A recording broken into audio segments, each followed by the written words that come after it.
Hello, everyone. We are just going to give a couple more minutes for those who are attending, and then we'll go ahead and get started. But thank you all for joining. Hopefully, you are enjoying some of the Penn State tunes that we are playing for you today. If you would like the playlist, just let me know for those who are coming to Penn State next year.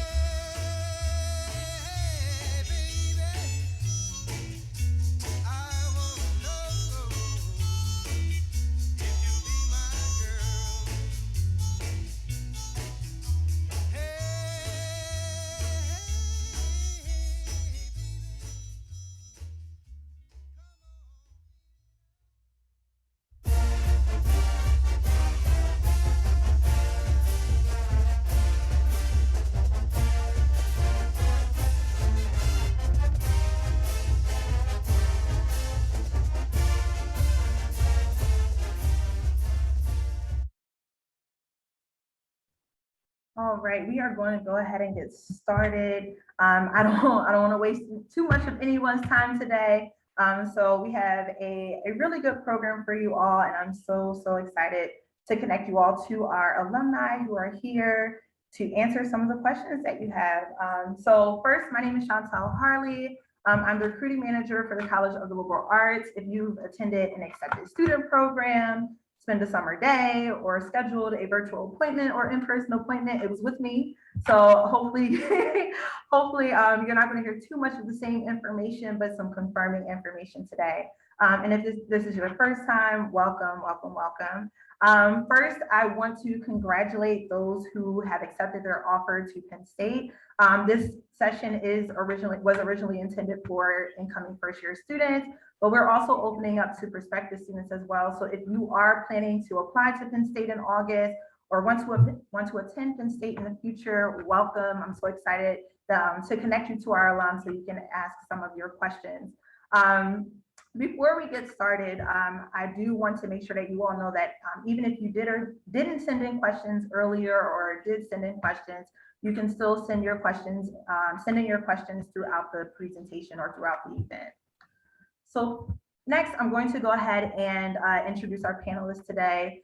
So first, we have Katie Brown, who is a graduate from Penn State in 2005 with a double major in English and comparative literature and a minor in German. As a student, Katie completed internships and was involved in student organizations. Next, we have Kevin. Kevin graduated in 2018 with a double major in economics and international politics. Kevin was also involved in student organizations through the Department of Economics and was a member of Shades of Blue co-ed a cappella group and served on the Dauphin committee. Next, we have Brittany, who was a graduate in 2019 with a degree in criminology and 2 minors in psychology and political science. Brittany was involved with She's the First Penn State, which is a nonprofit organization. Her Campus, which I'll let Brittany explain what Her Campus is, and also Team Innocence. And then last but certainly not least, we have Rachel, who graduated in 2014 with a double major in sociology and advertising, a minor in business and the liberal arts, and a certificate in sports journalism.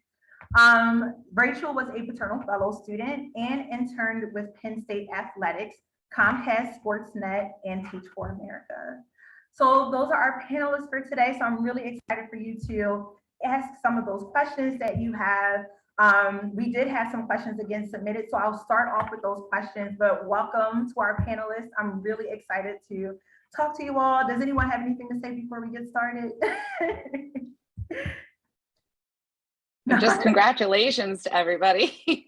Right. Yes, congratulations. I really liked the playlist. As you attend, you will soon learn that those songs really pump you up. So I was also a Penn State student, so I'm like, now I have so much pride in the songs that are on my playlist that I've never listened to before. All right. So we'll go ahead and get started. I'll just go in the order that I introduced you all for the first question. So why did you choose your major, and what was the best method that helped you narrow down your search? So we'll start off with Katie and then go to Kevin. Okay. Hi, everyone. So choosing my major, I don't think I'm the only one on this call who may have gone on a major searching journey.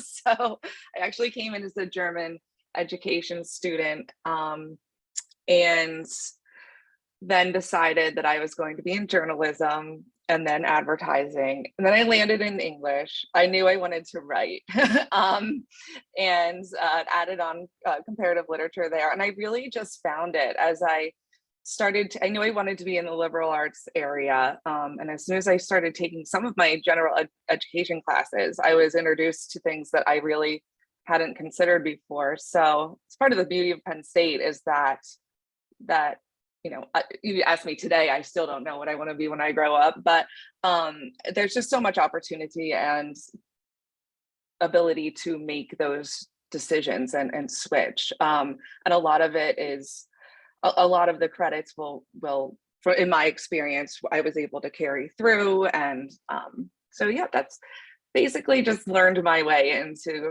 comparative literature and English. What was the second part of the question, Chantel? I'm sorry. It was just, how did you find, what was the method that helped you find your major? Just taking advantage of the gen ed courses for me was really, really helpful. Kevin? Yeah, so I'll definitely echo that. I didn't really know exactly what I wanted to major in once I got to Penn State. I had a pretty heavy interest in politics and sort of like that route in that like realm of the liberal arts school. When I first got to Penn State, so I started as a political science major. I realized that I kind of wanted to branch out a bit more. I had came into Penn State with the idea of thinking that I would follow that down to a T, follow that all the way through studies. And then I realized once I picked up a couple economics courses as a gen ed, as gen eds at the time for my math requirements, I realized I really liked what I was learning. I really liked the theory behind it and kind of how to moving through the major felt a lot more fluid than the original political science major did. So I actually switched over entirely to economics after my freshman year. And then by sophomore year, my advisor was like, you still have, like, if you made economics your full major with international politics based on your gen eds and things like that. And I was able to kind of still do both. And I really, by my senior year, was really happy I was able to do that, because some of my 400 level poli-sci courses were super informative and just really, really like figured out, it gave me a really good understanding of the world and just kind of like everything Penn State had to offer by having all those combinations there. Thanks, Kevin. Brittany? Yeah, so that's a great question. I think I'm kind of a planner, and if any of you watching are planners as well and have everything figured out, or at least you feel like you do, the number one thing I'm going to ask you to learn is how to accept changes in that plan.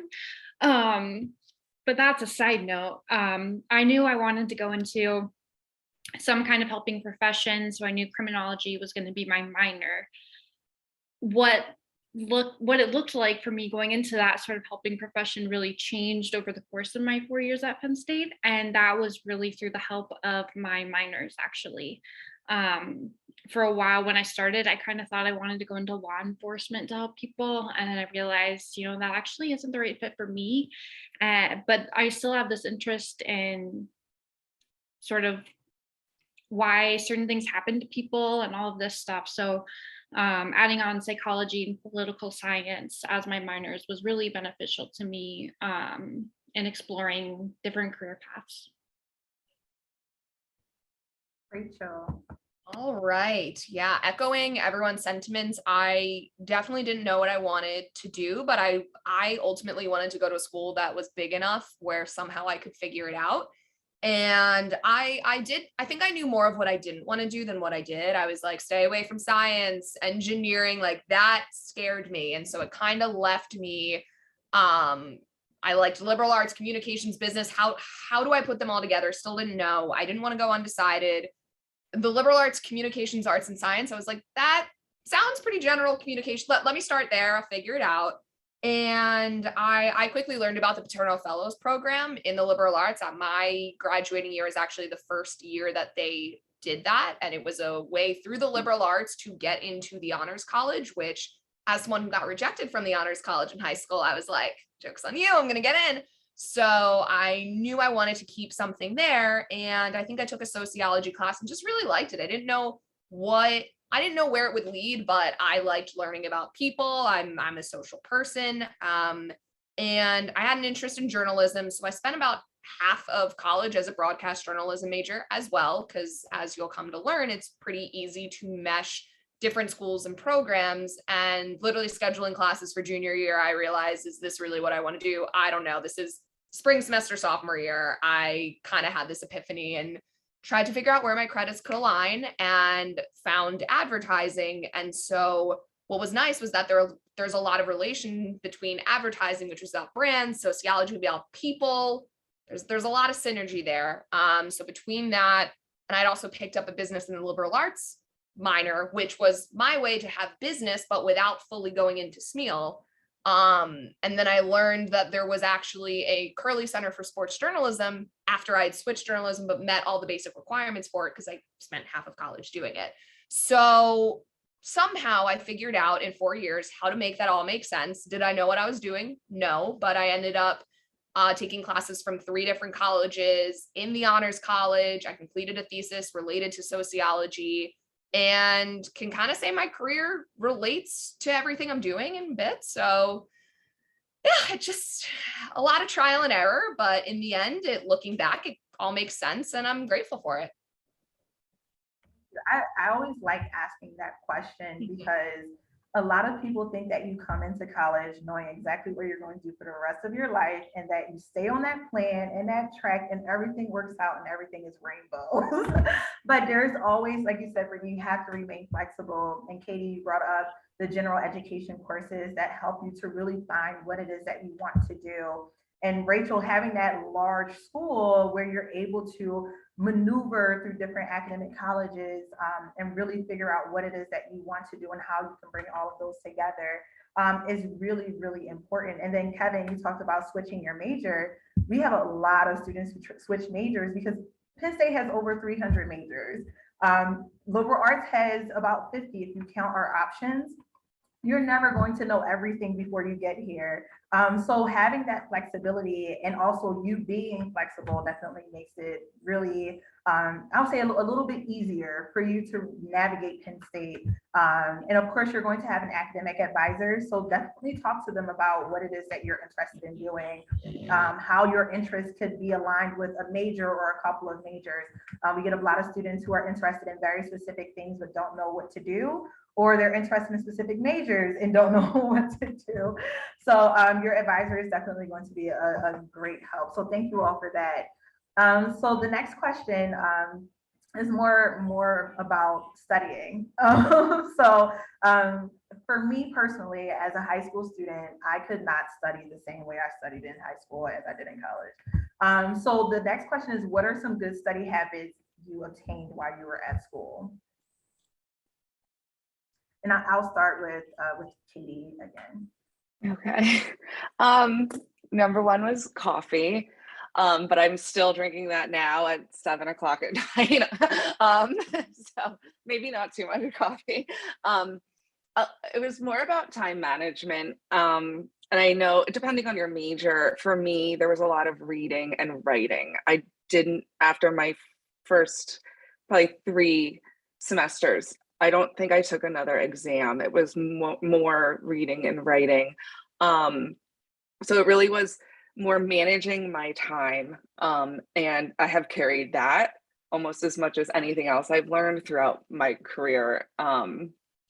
Just being able to meet those deadlines and juggle, for me, I was reading like 5 books at a time and being able to keep everything straight.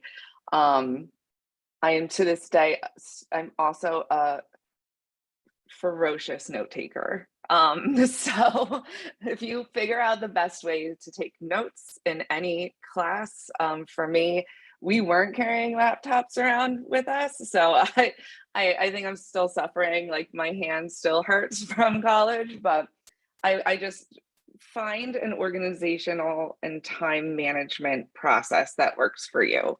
One thing for me that I started in high school, and I actually still do it with work today, is I tend to, despite my caffeine problem, I handle I think much more clearly in the morning. So find what works for you. I'm actually one that will set my alarm for 3:30, 4 o'clock in the morning and set aside that time, because by the end of the day, I'm wiped. So that's something I learned from my father, actually, and it really does work if that time works for you. But yeah, it's all about time management. So.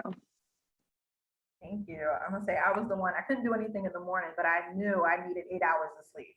So nothing was happening unless I had that. Kevin, did you want to answer that too? Yeah, sure. I when I was in high school, I thought I was taking really good notes and I thought I was studying those notes really well. But there's definitely a lot more content covered from the day to day, even with the less amount of classes that are typically in a high school schedule. But there's a lot of content that goes in your lectures, a lot that goes through the homework, and a lot of my econ classes as well. We were doing like problem sets in class. We were going through different ways to do different programming and different things like that.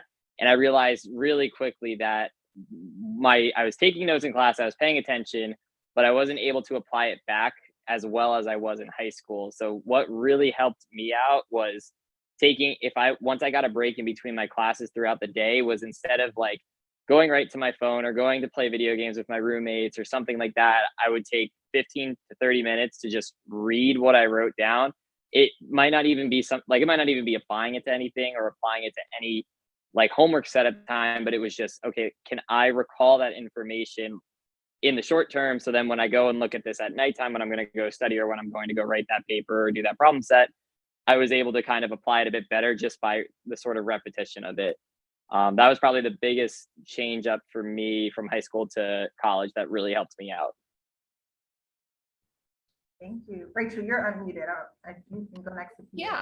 Yeah, happy to answer that. I think it's to Katie's point, definitely figuring out how you process information, how you do well. Similar to her, I'm definitely more of a morning person than a night person when it comes to work.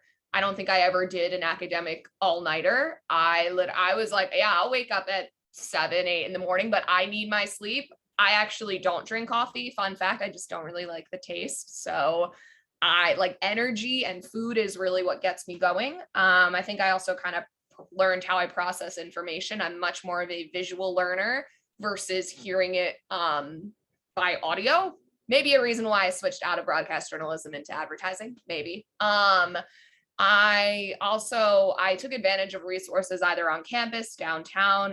There are teaching assistants in different classes that you can use. Between that and like Lion Tutors, which was downtown, where depending on the type of class, they would kind of give like simulated, I forget what exactly they did, but a lot of the business and the liberal arts, like I took like a mathematics of money class, like that was the type of stuff I needed that for. And then I also actually, junior and senior year of college, I got a job in the campus computer labs where for 2 hours a day, I had like 8 hours a week shifts. I literally was getting paid to sit at a computer desk where I could not listen to headphones. What am I going to do during that time? I'm going to study. I'm going to do my homework. And my grades went up junior and senior year because I had firm time on my schedule that was just dedicated. So I think it's a combo effect, and also kind of realizing where you like to do work. I know there are people who love to work in the library, public places.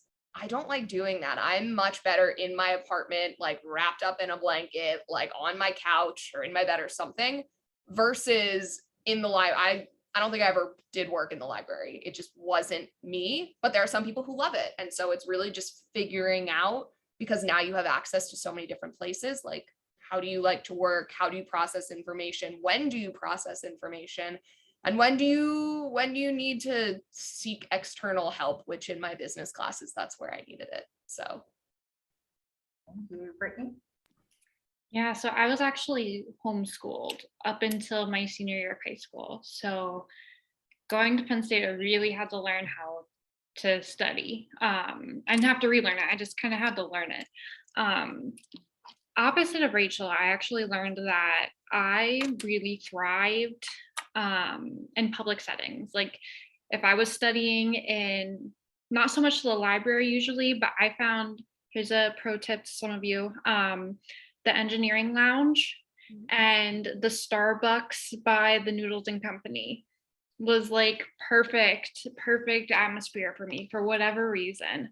And I definitely agree with like what Kevin said too, you know, you just really got to find the times that work for you. And if you have time in between classes, like I would try to catch up on, if I felt like I was behind on something, I would try to catch up on reading between classes, or catching up on assignments. You know, really using that downtime in between your classes is really going to be helpful, and you're really going to thank yourself in the long run. Thank you. I was going to touch on that too. So thank you, Kevin and Brittany, for bringing that up. Chantel, can I add one thing too? Sorry, just from my experience as well. It's also really important to know when to walk away. And I think that like there are some times where you feel like your brain might explode because there's just so much information, and it's just really important sometimes to just take that walk or just zone out for a little bit and just reset. I think that was a big part. I learned that in college too, and that was definitely a helpful tip. No, that's super important. Between you like making your own schedule, because like Kevin and Brittany talked about having that time in between classes, you'll find that you have a lot of time, and then you'll also find that you don't have a lot of time at the same time. So you're like, okay, now I'm cramming everything in at one time, but you do have to give yourself that break. So that's really important that you brought that up, Katie. I teach a first year seminar course, and like honestly, it's not like a deep course or anything like that where we're telling you to write a thesis, but we're trying to help you transition. And those are the things that we talk about, your learning style, like Rachel mentioned, being a visual learner. What times of day work best for you? When in your schedule can you actually put that in so that you can have time, a balanced time to like hang out with friends and, you know, go to the movies or something like that, because all of that is going to come into play when it's time for you to either study or not study. If your brain is on overload, it's like any machine. If it's on overload, it's not going to work. And that was me, my first year. Spanish, I was just like, oh my gosh, I'm trying to learn it in a day and it's not happening. And I did not retain any of the information that I was trying to keep inside of me. So that is very, very important.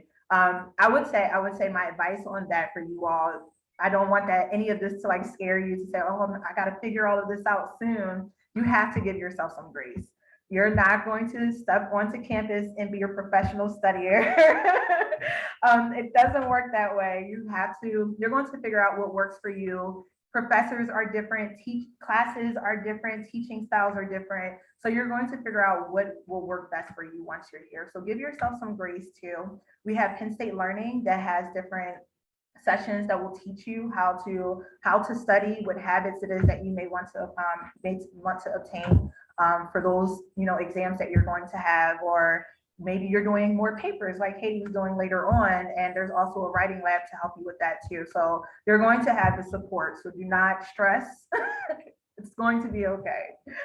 So the next question that we have here, it's more of a down the line kind of question, but how did your experience at Penn State help you find your position after graduating? I don't know if anyone needs some time to think about that, or if anyone wants to go first, and then we'll, once you see the eyes go up, you know, everyone's thinking. I will say a Penn Stater did hire me in my first ever role. Granted, it was like a post-grad temporary based role, but having that initial call and realizing that you have something in common with someone, especially given how large our alumni network is, was definitely a plus. And now I've been able to do it on the other side where I've helped Penn Staters get roles. So that communal atmosphere definitely is there. I also use the Career Services Center where they helped to form my resume, or like clubs or internships that I had that had advisors. Like I would do mock interviews with them to see what they thought, because at that point they were my, you know, big people. Like I know a lot of colleges had advisors. Since I was dabbling all over the place, it was a little bit difficult for me to find one person who understood my double major minor certificate. So it was kind of the people who saw me work helped a little bit more, but I definitely found it special that a Penn Stater gave me that first opportunity. And I think also feel like Penn State, because it's so big, it allows you to, be able to talk to strangers easy. I think going to a big school, it allows you to be able to just walk up and talk and just put yourself out there, because that's kind of what you have to do at Penn State. So it trains you a little bit better than the smaller colleges, but it definitely helped. But it's still, all it takes is one opportunity, and then that kind of leads you on, but you all start from somewhere, and a Penn Stater gave me that. So. Did anyone want to? Go ahead, Katie. Oh, I'll echo that 100%. The network and the alumni, it's amazing. Exactly what Brittany said, or Rachel said about just using that network and getting to know people and meet as many people as you can, whether it's in your classes or at the coffee shop or wherever you go. And it's great. My department now, 1/3 of us are Penn State graduates. I just hired my first Penn State graduate on my team, but my boss went there, 2 of my colleagues went there. So it's real. They say it, but it's true. So we're everywhere. Yep. Did anyone else want to add? Go ahead, Kevin. Yeah, I could jump in. I think too that one of the things that really helped me out as well was having friends that were a little bit older as well throughout college. Like I had a couple through my acapella group and through my thon committees. I was able to get a good idea of like how people that were in the same sort of focus on like the economics and finance side of things were really enjoying their experiences with different companies and things like that. And the career fair really helped me out a lot too, because you kind of saw the more people the more people that were brought for recruiting for different companies, there were definitely more of a Penn State presence at those companies. And my first role was actually with EY when I graduated college, and that really helped with the amount of people that were ending up going to EY or interning for EY. I was able to really get a really good idea and focus on kind of too of just like what I was going to be doing when I was there. So I think it was really helpful too to even like talk to like my classmates, talk to like people that were a year or two older than me that were still in my classes and things like that. Made it really easy for me to kind of like start to narrow down the job search as well, just because both my parents didn't come from a collegiate background as well. So it was like kind of just using everything I could from Penn State, and it was like the perfect place to really figure out everything and move forward with it.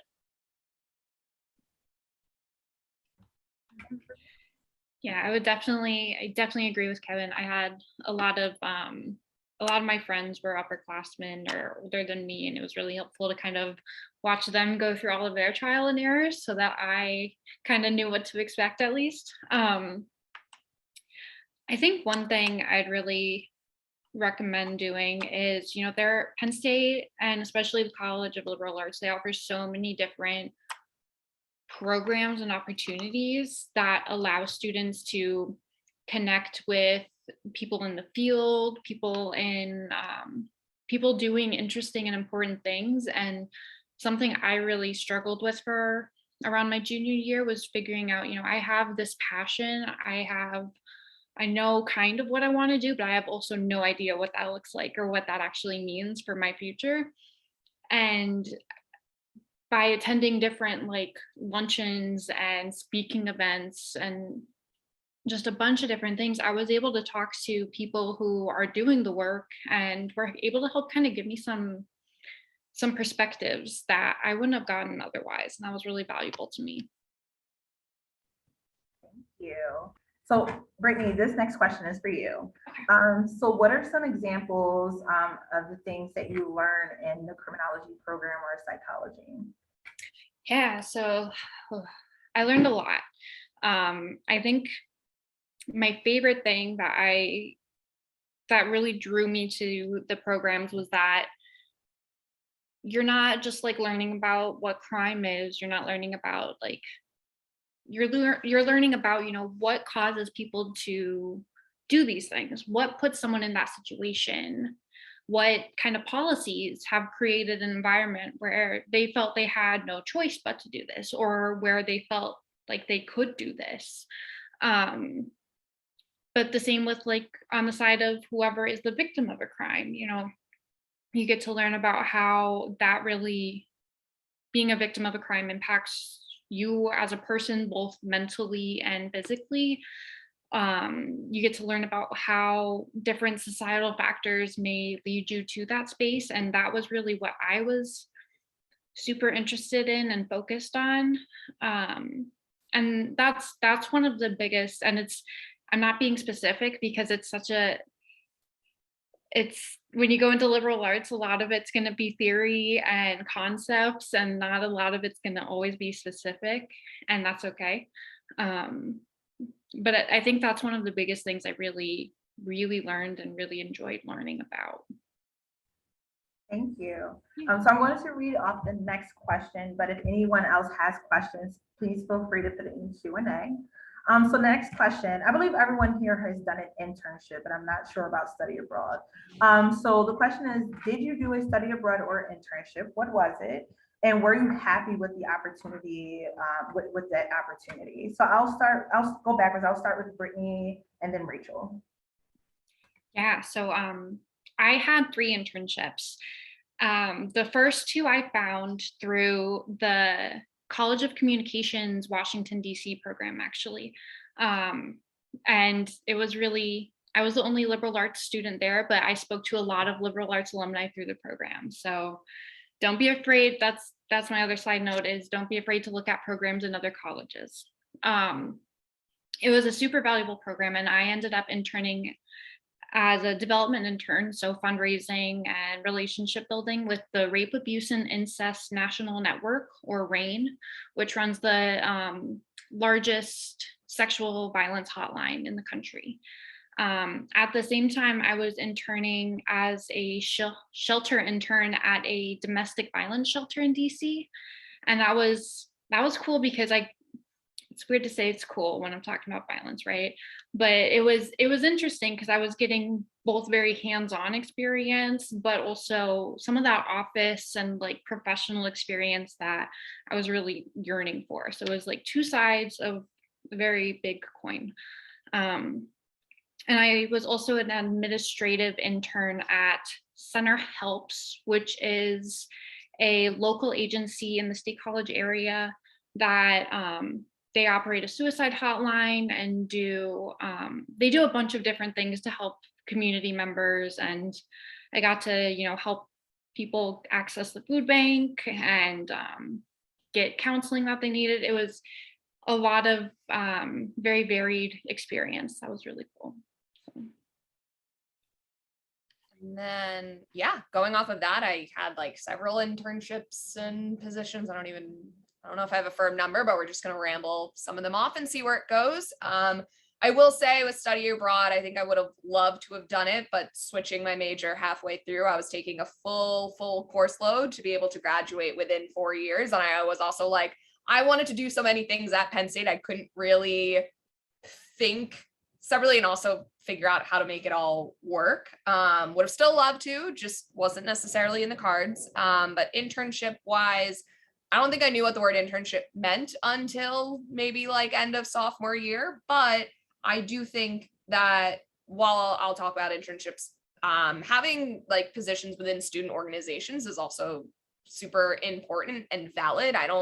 I feel like when people say the word internship, it's like, that's the only thing that matters. I was a marketing chair of Penn State Hillel starting my freshman year, and I held that role for 2 years. And that was actually the role that made me switch to advertising, because I was like, oh, I'm doing the social media, I'm doing the graphic design, the on-campus advertising of getting a poster and passing out stuff around. And I realized I really liked that. I didn't take an internship, but that gave me tangible experience. So then let's see, my first legit internship, I was doing, I got a campus campaign coordinator internship role at Teach for America, which, as you said that, I was like, oh wow, I completely forgot that I did that. I did that my junior year, and it was marketing on campus for the 5 Teacher America deadlines on campus. And so it was an interesting program. I didn't know if it was something I was interested in, but I figured for the marketing aspect of it, let's go, let's give it a shot. And then in my intro to PR class, there were some internship supervisors from the athletics program at Penn State looking for interns. And I, as someone clearly interested in sports, I was like, what is this? I want to find out more. Wound up applying, getting into it. And that was kind of what started making working in the sports industry feasible. And I did that junior, senior year, wound up getting a summer internship going into my senior year in Philly at Comcast Sportsnet, now NBC Sports Philadelphia, in their ad sales program. So I feel like I started with student organizations because I needed to get my experience somewhere, but I kept that going through. And then kind of took internships to figure out what I wanted when I interned in the athletics program. The role itself, I didn't know if I loved, but I loved the people. I loved the atmosphere. I'm like, I'm going to figure out what I like, but I like doing it here. So again, college, you experiment, you figure it out along the way. In any experience, you can figure out how to put it on your resume and get you to that next place. Thank you, Rachel. Katie? Sure. So I held my internship through the College of Liberal Arts for one of my professors at the time. At that moment, I was actually one of the first to enroll in a 5-year master's program for comparative literature. At that time, it was short-lived, and I did end up kind of changing when I was not going through with that program, but I thought I was going into academia. So I worked with a professor for a few months. He was writing a book, and I was doing research for him and working through notations and things of that nature. And I learned a lot. One of the most important things I learned is that that's not what I wanted to do when I grew up. So that's a really good way to learn things as well. I was also a member of a few different organizations on campus. I was in a service sorority, a couple of the honor societies and Thon, and I had a job. So like holding all of those different positions, I mean, maybe you're not professional at that point, but you are working with others who are in your unique, same position, and just learning how to take on additional responsibilities on top of your regular workload, and again, time management. And I found it all very, very helpful. And I think one of the best was learning that I was not going down the path that I ultimately wanted to do.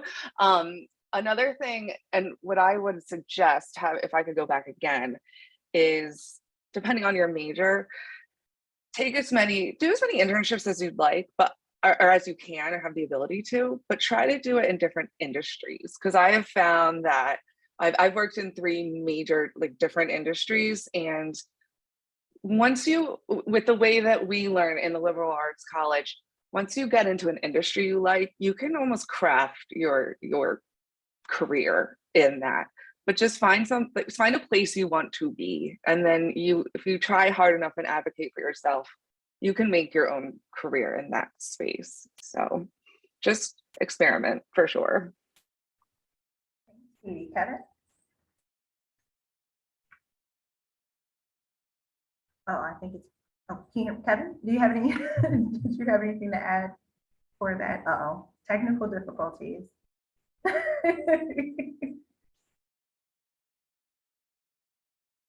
Hey, sorry, I had There a we job. go. Okay, my bad. Yeah, I don't know what happened there. Yeah, I actually was just looking up something on the side because I wanted to add to the last question, but it's a good segue to this one too. That I actually, through my internship experience, I actually paired up with a liberal arts mentor through my sophomore year, and that was really, really impactful. I got paired up with his name was Justin, and he was a VP for wealth management at Bank of America, and he helped me out with like my resume. He helped me out with all sorts of development when it came to interviews and preparation like that. So that's a resource I totally recommend, like moving forward throughout Penn State. I think you can even get paired up with a mentor like as soon as freshman year too, to kind of like get your interests set up and everything like that. So would definitely recommend that moving forward. But yeah, I interned my sophomore year for Liberty Mutual at a personal insurance sales office. I didn't know what I wanted to do, but it was definitely a cool like step into like the corporate world, kind of like seeing like what the 9 to 5 was like. And then once I realized I really wanted to focus on kind of more of like the economics and international politics things that I was learning, I found a great opportunity at EY in their transfer pricing division, and that's where I interned for my junior year to senior year summer. And that was, I would say, it was really helpful to have a mentor through the process, as well as I said earlier, to like my older friends and older colleagues that I kind of went through it as well. Thank you. Thank you. Every experience is good experience. We say all of this to say. And Kevin, thank you for bringing up the mentor program. The Career Enrichment Network does connect students to alumni in 2 ways. So there's the mentoring program where you'll be connected, like Kevin said, as soon as your first year.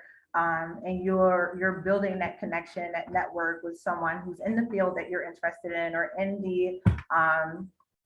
the career that you're interested in going into, or study what it is that you're studying. And that way you have a better understanding of what it is that you could possibly do later. And even if it's something that you end up not wanting to do, you're not married to that idea. So that's absolutely fine. You can always work with another mentor. And then we also have something called Lion Link, which is almost like it's just almost like a social media type of thing for Penn Staters, where you're connecting with either students or alumni and asking questions and networking and building connections with different people, depending on what it is that you want to do. So it's a really good way to be prepared for that next step once you leave Penn State. We do have a question that was sent in that I'll have to answer. So unless some of you know, but what does the typical schedule look like for an undecided major? I'm deciding between multiple majors, and I'm wondering if there's an ability to experiment a bit with each.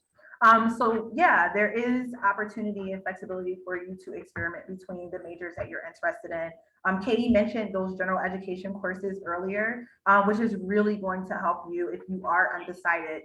Whether you're in Division of Undergraduate Studies as an undecided person, or in liberal arts as undecided, you'll work with an advisor to help build your schedule with mainly those general education courses, with a few of those introductory level courses that will get you exposed to what it is that you might be interested in. So if you are, thinking about, education and psychology and maybe journalism, there are ways for you to take classes your first couple semesters, so that you can see what it is that you want to do. You won't decide your major until declare, shall I say, your major until your sophomore year. So you'll have some time to figure that out. So what your schedule looks like is going to be between you and the advisor that you're working with, but it will definitely give you the opportunity to figure out what it is that you want to do or study further. So again, if you have any questions that you want to send in, go ahead and feel free to send those in. The next question is for Rachel. So how are you able to take your sociology education and apply it to a professional setting? Do you believe your sociology major or degree bettered your critical thinking and business skills as well? Interesting question. I mean, when I think about my career trajectory, it's not like the titles in itself related to sociology, but I think the art of studying people in a very people-oriented field. Like I am in partnerships. I'm in the business of maintaining relationships to drive or fulfill revenue. And I think if I was someone who, sat in the corner when trying to mingle with people, or not as likely to try and understand different people's backgrounds, then I don't think that I would be as successful as I am. So I think it's a more direct, or it's a more indirect link. Like, and I kind of thought about college, I was like, how do I use this? But I really liked the classes. I really liked people. I don't know if it was like growing up, The Real World was my favorite show, or you just watch strangers just do things together. but I thrive off of other people's energy. Granted, I am an extroverted introvert. I also do like my alone time, but I like being with people. So yeah, it's like indirectly, yes. But that was kind of always the point. I knew I wanted to learn a wide variety of things. I was also in business in the liberal arts. That was also another thing that I got to uniquely take advantage of here. I knew I saw myself in a business setting. I don't know if I saw myself in that like rigorous consulting world. That kind of scared me, but I liked the thought of business, the thought of people. How do I bring that together? So yeah, hopefully that answers the question. I'm not a sociologist, but you know, I still found a way to make it work, and I'm in a social role, a social field, and I'm in New York. I'm running into people all the time, so it's a good skill to have. They're fascinating classes. So Thanks, Rachel. I think that's one of the things that I really love about liberal arts is that you can study your passion or just something that you're interested in and still gain the skills that are going to be transferable later on. So even though you're not a sociologist, I'm not a psychologist, but my psychology was my major. You learn that a lot of your programs, even comparative literature, economics, even though you're learning some of those technical things that yes go hand in hand with the name of your major, there's some underlying skills that you're learning in those programs. So whatever it is that you want to do, you could pretty much do it, especially because we have those programs that you can stack on top of each other to really align what it is that you want to do. So yeah, go ahead, Rachel. I was just going to say, that's also why it was so great that everything was able to stack on top of each other. Like I didn't just want to do sociology, but there were so many classes where it could double count or maybe even triple count, where that was how I got by. And I didn't know exactly what I wanted to do, but I wanted enough in different fields that I thought connected that could give me that edge. So yeah, that's kind of how it wound up working. And that was strategy. Also, to use fraternal fellows, I really thought that was a cool thing that no other college offered. So right. Yeah, if anyone wants to learn a little bit more about fraternal fellows or even see examples of students who have, triple majors, double majors, and all of these minors, you can definitely visit our website to see those cool stories, because it really shows that you can make a program unique to what it is that you want to do. We even have students within the same majors who are taking completely different classes because their focus area is on something different, but they're coming out with those skill sets that are important. So that's something to just keep in mind. Another question that was sent in was, how long will it take for your finance major to get their return on investment after attending SMEO College of Business? So I'm just going to respond to that by saying you will definitely want to talk to SMEO College of Business to see what their stats are as far as students who are obtaining jobs immediately after school or after graduating from Penn State. If they're going to grad school or going out into their field. That is an important question that you definitely want to talk to them about. But generally speaking, we do have the resources to help students gain that employment or that investment right after they graduate. Sometimes it works out for a lot of students, depending on the type of work that you're putting into your program. That's something that I have on my wall in my office. What you put into it is what you're going to get out. So the more proactive you are, not waiting until, a month before graduation to find a job or making those connections. Again, we talked about the mentor program. We talked about our career enrichment network. SMEO has their own career network. I'm not exactly sure what their office is called, but a lot of our academic colleges have those support systems within their programs so that you can be connected in ways that you need to be successful. So again, I would recommend contacting SMEO College of Business to answer that specific question, but you do have that general support here at Penn State overall. So the next question I'm going to ask is, a question that was sent in, what are some things that students can participate in to get ahead? So we did talk a little bit about internships, but what are some other things that you think that students can do to get a head start on their career or anything like that? I forgot, I'm moderating. Oh, right, Brittany, were you about to answer the question? Brittany? Yeah, no, I can start us off. and I think this kind of goes along with something I think both Kevin and Rachel had said earlier, maybe Katie too, but being in different clubs can provide a lot of valuable experience. I for I like Chantal said earlier, I was a part of her campus, which is a web magazine, and I was one of the writers. And through that, I was kind of able to explore, like, I thought I had an interest in writing, and I mean, I do, but not as a career, but I was able to figure that out through, without having to take courses on writing or journalism. I was able to still kind of explore that passion and see what kind of um, career opportunities might shape out for me through different clubs and activities. So don't worry if you're unsure and you don't have to fit a bajillion classes into your schedule to try to get a taste of everything. There are also a lot of different clubs and programs and opportunities that'll give you some experience to help you figure out if that's something you like or want to do.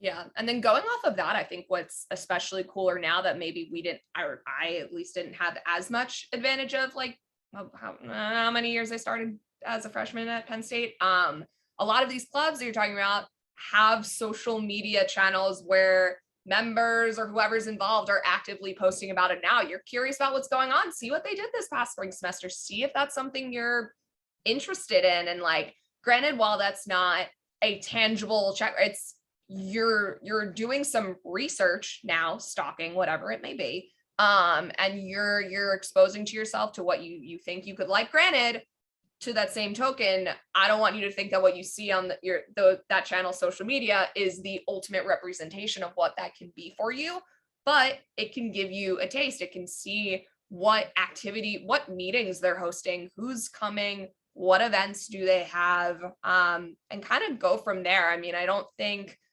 that you want to, have it all figured out the moment you walk in. I'd also take advantage, like that first week of college, there are involvement fairs almost every day. Walk around the hub, sign up for things. Then you get on organizations' email listservs.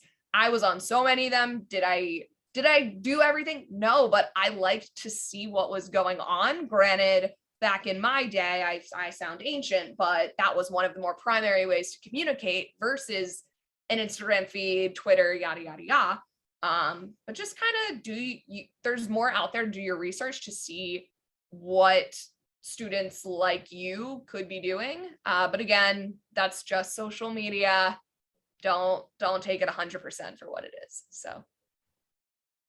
Before I ask the last question, Katie and Kevin, did you have anything that you wanted to add to that? I'd echo that. I'll really age myself and say Facebook was invented when I was a senior in college, so like that was not a thing. But I would absolutely take advantage of it, and I would reach out. I mean, even now, if you have questions about what they do or what their activities look like or what it's for reach out. I'm 99% sure that someone would get back to you and answer. But yeah, just to echo that, just take advantage of all of the opportunities there. There's so much. It's amazing. And I want to go to the hub like now.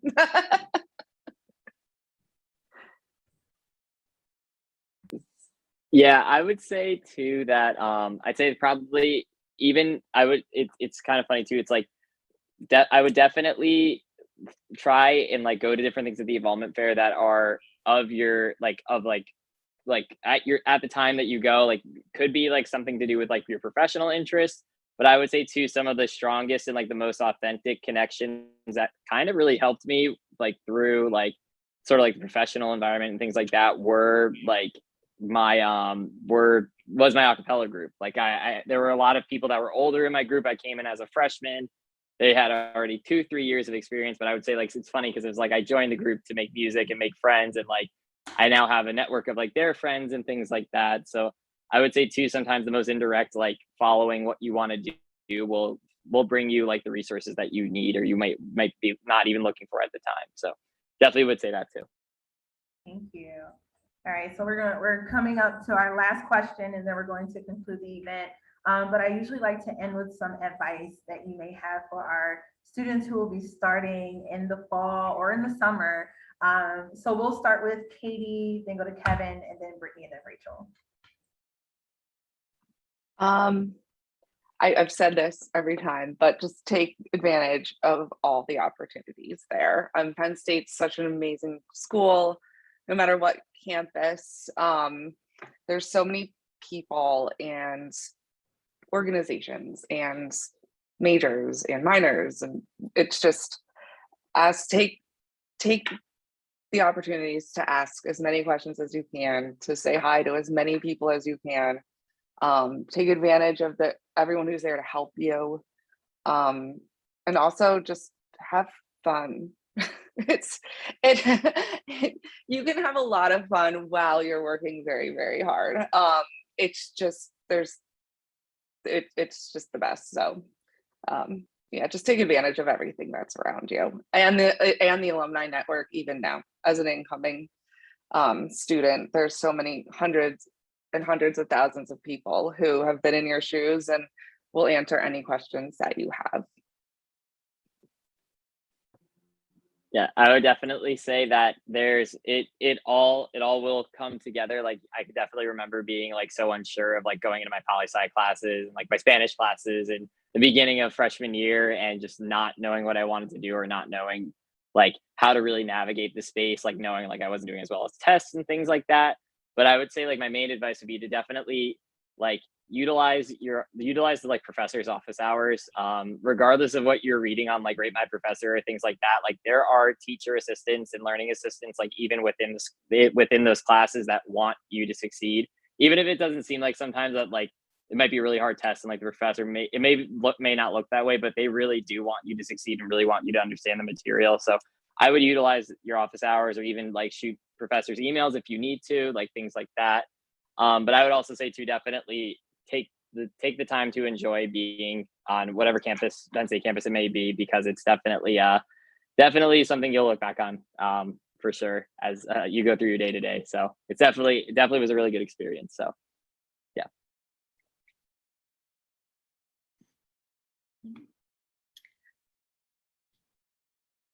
Okay, I'm gonna say something that I wish younger me would have known.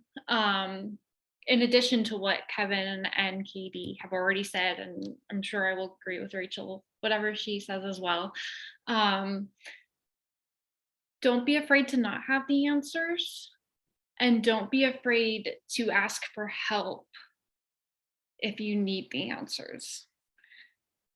It's okay to not know something. You don't have to have it all under control. It's okay. Life is hard, and that's all right. There are lots of resources, so many resources on campus. And if you don't know what they all are, that's okay too. You can ask, and someone will know, and someone will get you to them. So I think that would be the one big thing I'd say. Right. So try and wrap it up. I was going to say have fun. So I definitely think that I like looking back, it's like, I'm glad that I didn't spend every single night cramming for exams or studying. It's like you look back more and you think of the memories, you think of the people, and you'll learn down the road that like on my resume, I don't put my GPA, like that. It'll kind of all fade. So you definitely want to have those memories. I also think that, to your point of not having it all figured out right away, it's like friends will kind of come and go. If you think you're in like an awkward place freshman year, like there's always room for growth. And going back to start, like that's kind of why I liked Penn State, where it's like, if I ever felt like I was in a rut, there was a different place for me to go. There was something new. Whereas, you know, in high school, it was like, I knew everyone in my grade and I knew I saw it on. I wanted that infinite space that I felt like I had here. Let's see, I'd also say, especially if most freshmen are living near East, get your Berkey Creamery at the dining commons, where it's like within the cost as opposed to spending extra money. Plus you can mix flavors, you can put toppings on it. So I think that that's way more of a bang for your buck. Also my first cavity was my first semester of college, I think I drank too much soda in the dining commons. So yeah, little tidbits there, but in reality, like, have fun. It happens hopefully once. And you hope like you're able to look back at it happy, and you figure it out along the way. And even after, in that first year or two coming out of college, you still might not have it all figured out. And that's completely okay. You work to navigate. We're all still navigating. I think to Katie's point, what do you want to be when you grow up? I'm still figuring it out. If you would have asked me 5 years ago, I was here now. No, I work in sports betting. I knew nothing about that. I knew nothing about the business of that. So have fun, eat your ice cream in the dining commons, and it's 4 years. It's long, it's short. There's a lot of people. There's more than enough time to figure it out. So. Thank you. Rachel, I'm just going to add to that. If anyone is serving free food on campus, you go to that event. Oh, It's yes. very important. Free food master. Mm-hmm. I mean, fresh food is real, but.